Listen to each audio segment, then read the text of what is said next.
back to my channel. For today's video, magtatanggal tayo ng handle ng Skoda na 2025 model. So ipapakita ko sa inyo yung sasakyan natin, tatanggalin yung handle sa driver side.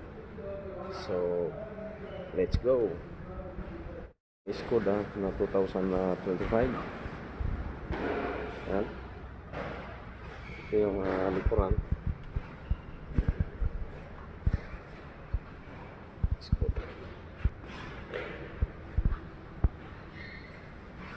So tatanggalin natin buong handle na apat na pinto. So yun, let's go. Skoda 2025.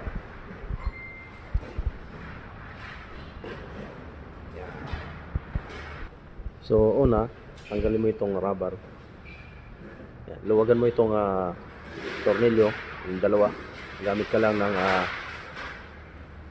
T15 or T15. Luwagan mo to, tsaka luwagan mo. So yun, yung handle tatanggalin natin. So let's go. Basta yan. Nakapit mo to. Luwagan mo siya. Yan. Yung dalawang tornilyo na to, luwagan mo siya hanggang sa sumagat siya sa dulo. Tsaka ito, luwagan mo rin. So pag naluwagan mo na yan, dito ka na. Ito yung sa driver side na siya.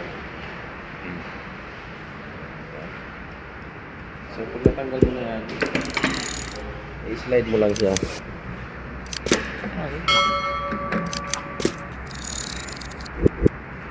yun, tanggal na natin yung handle ng Skoda 2025. Ito i-release mo lang to. Hanggang tong lock. Tsaka hilahin mo lang to. Iangat mo lang tong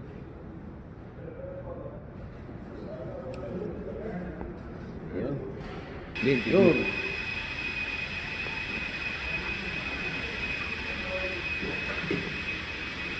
Nakapos na.